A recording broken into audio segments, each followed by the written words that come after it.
तो मित्रों, Ballon door की नॉमिनीज की लिस्ट आ चुकी है और बहुत सालों के बाद ऐसा हो रहा है कि इस लिस्ट में 30 नामों में ना मेसी का नाम है ना रोनाल्डो का नाम है। तो हम ये मान सकते हैं कि मेसी और रोनाल्डो का जो एरा था वो ऑफिशियली फुटबॉल में खत्म हो चुका है। अब जो एरा स्टार्ट होने वाला उसमें एम्बाप्पे और हालांड के नाम दिखेंगे। ऑब्वियसली गोल स्कोरर हैं और जिस तरीके से हिस्ट्री रही है ना बैलोन डोर की, गोल स्कोर को हमेशा प्रायोरिटी मिलती है किसी और पोजीशन के प्लेयर से। तो एक तरफ हालांड एम्बाप्पे का जलवा रहेगा आने वाले सालों में, दूसरी साइड में फिल फोडन हो, बेलिंगम हो, कोल पाल्मर हो, साका हो, मुसियाला हो, पेड्री हो, यमाल हो, इस तरीके के बॉलर भी हमें इस लिस्ट में दावेदारी के लिए पुशअप करते हुए दिखेंगे। और मैं दावे के साथ कह सकता हूं, जो मैंने नाम गिनाए ना, आने वाले 8-10 साल के विनर इन्हीं नामों में से होंगे। बहुत रेयर होगा कि इन नाम के बाहर से कोई आके कुछ बड़ा उखाड़ के जीत जाए। सो हम मूव कर रहे हैं मेसी और रोनाल्डो एरा से। अब बात की जाती है कि भाई बैलोन डोर जीतेगा कौन? कौन है बैलोन डोर का सबसे बड़ा दावेदार? देखो, दो ही दावेदार हैं, रॉड्री या विनीसियस। अब मेरी तुम बात मानो ना, अगर तुम्हें बैलोन डोर की थोड़ी बहुत इज्जत या क्रेडिबिलिटी दिखानी है ना भाई, ये अवार्ड रॉड्री को दे दो। रॉड्री को ये अवार्ड दे दो भाई। मैं बताऊंगा क्यों। पहले रॉड्री की इंपॉर्टेंस भाई, जब सिटी में रॉड्री लास्ट सीजन 2-3 मैच भी मिस किया ना, सिटी जैसी टीम को, पेप गार्डियोला जैसी टीम को अपने मैच जीतने मुश्किल हो गए। इसी बात से तुम्हें पता चलता है कि रॉड्री का अपनी टीम के लिए किस हद तक का सिग्निफिकेंस है। अब स्पेन यूरो जीता है, तुम्हें क्या लगता है अगर रॉड्री इस टीम में नहीं होता तो क्या स्पेन यूरो जीतता? नहीं भाई, यू आर मिस्टेकन। अगर तुम्हें लगता है कि रॉड्री के बिना स्पेन यूरो जीतता, तो अपनी टीम के लिए, क्लब के लिए, कंट्री के लिए तुम्हारा बहुत बड़ा सिग्निफिकेंस है। और इंडिविजुअल परफॉर्मेंस भाई, मैं तो बोलता हूं 1 साल का क्राइटेरिया तो है बैलोन डोर का, वो छोड़ो। मैं 3 साल का चैलेंज देता हूं तुम्हें, तुम मुझे रॉड्री की पोजीशन में कोई रॉड्री से बेहतर प्लेयर गिना दो पिछले 3 साल का, better number 6 than Rodri Hernandez in last 3 years, not just 1 year 2 year. कोई नहीं है। तो अपनी पोजीशन में तुम बेस्ट हो, तुम वर्क रेट भी करते हो, मिडफील्ड कंट्रोल भी करते हो और गोइंग फॉरवर्ड। ऐसा नहीं कि रॉड्री बस गेम ही चला रहा है, गेम को ही डिक्टेट कर रहा है, passing at all. No, 26 goal assist का season, that's huge. And top of that तुम रॉड्री के 26 गोल असिस्ट निकाल के देख लो। ऐसे मौके पे होंगे ना जब टीम को सबसे ज्यादा जरूरत होगी, तो तुम्हारा सिग्निफिकेंस और इंडिविजुअल परफॉर्मेंस टीम के लिए बहुत जबरदस्त है। अब बात कर लेते हैं जी कलेक्टिव ट्रॉफीज, जो एक बहुत बड़ा क्राइटेरिया बैलोन डोर का होता है। तो सिटी के साथ तुम प्रीमियर लीग जीते हो, तुम्हारे बिना सिटी प्रीमियर लीग जीती, I just don't see happening that.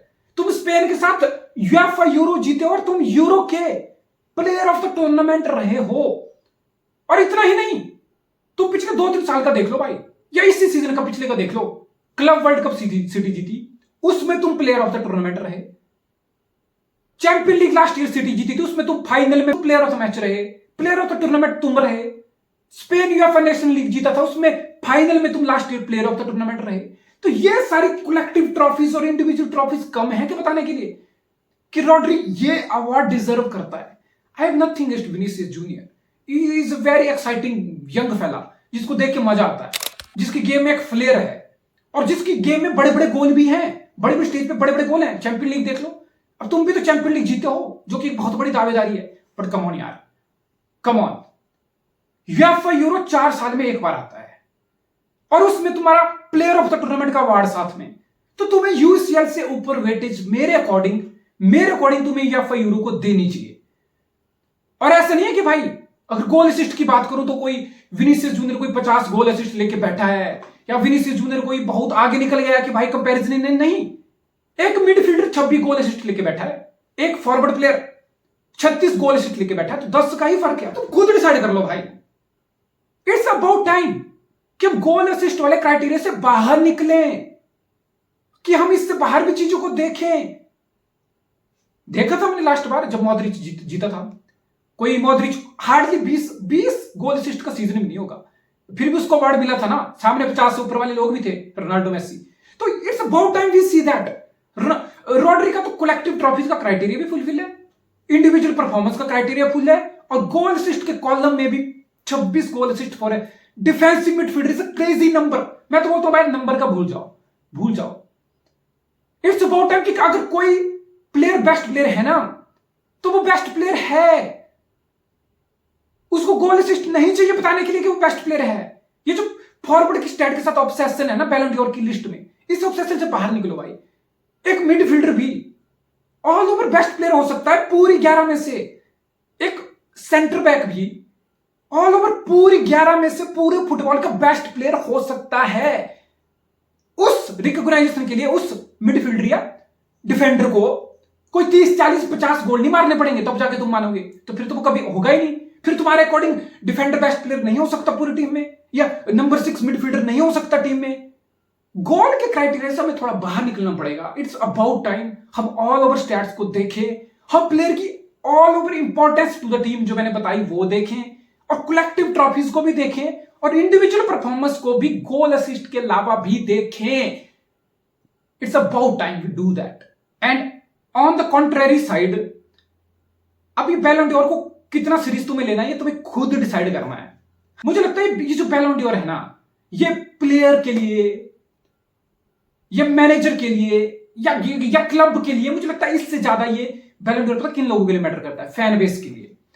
वही अपने पसंदीदा प्लेयर को हाइप भी करते हैं, जीतता है तो बहुत ज्यादा सेलिब्रेशन भी करते हैं। कोई राइवल फैन को नीचे दिखाने में लगा हुआ है, कोई अपनी स्टैट में अपने प्लेयर को ऊपर दिखाने में लगा है। तो मुझे लग रहा है ये जो बैलन डोर है ना, मुझे लगता है ये एक खिलौना बन गया है, या राइवल फैन के लिए एक वेपन बन गया है कि सताओ, दूसरे फैन बेस को सताओ, तो दूसरे प्लेयर के उसके फैन बेस को ट्रिगर कर लो, समझो। तो ये एक टूल बन गया सोशल मीडिया का, आजकल के सोशल मीडिया के जमाने में एक वेपन बन गया अपने टांग ऊपर रखने का। आई डोंट थिंक सो इससे ज्यादा सिग्निफिकेंस बैलन डोर को कुछ बचा है, टू बी ऑनेस्ट। नहीं बचा है भाई, नहीं बचा है। I don't think so player और मैनेजर आज भी इस अवार्ड को उसी लेवल से देखते हैं, उस नजर से देखते हैं जो 10 साल पहले देखते थे। I simply don't think so.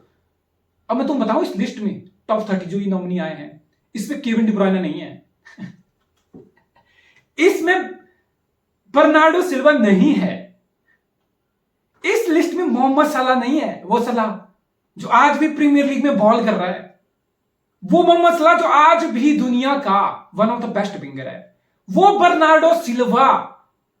मैं बता रहा हूं, तुम पिछले 5 साल की किसी भी क्लब की, किसी भी मैनेजर की बेस्ट सी टीम बना लो, अगर उस तुम्हारे टीम में बर्नार्डो सिल्वा नहीं होगा ना भाई, तो तुम फुटबॉल तुम्हारे बस का नहीं है भाई, तुम फुटबॉल देखना छोड़ दो। फिर तुम्हारी टीम में अगर केविन डी ब्रुयने नहीं होगा ना, तो तुम फुटबॉल देखना छोड़ दो। फिर तुम्हारा बायस है, फिर तुम किसी फैन बेस के चद्दर या चश्मा लेकर बैठे हो, फिर तुम्हें समझ नहीं है फुटबॉल की। तो ये लोग लिस्ट में नहीं है। अब तुम खुद समझ लो, सोच लो कि बैलन डोर किस क्रेडिबिलिटी से काम कर रहा है, बैलन डोर की कितना significance as a fan base हमें देना चाहिए। तो आप खुद समझ जाओ। लेट्स सी कोई भी जीते यार, मुझे लगता है कि रोड्री डिजर्व करता है। बाकी obviously I could be wrong यार, मैं बस अपना ओपिनियन शेयर कर रहा हूं। Nothing against Vinicius, is a superstar, is gonna win it one day, maybe this year, who knows, but I think Rodri deserve this award.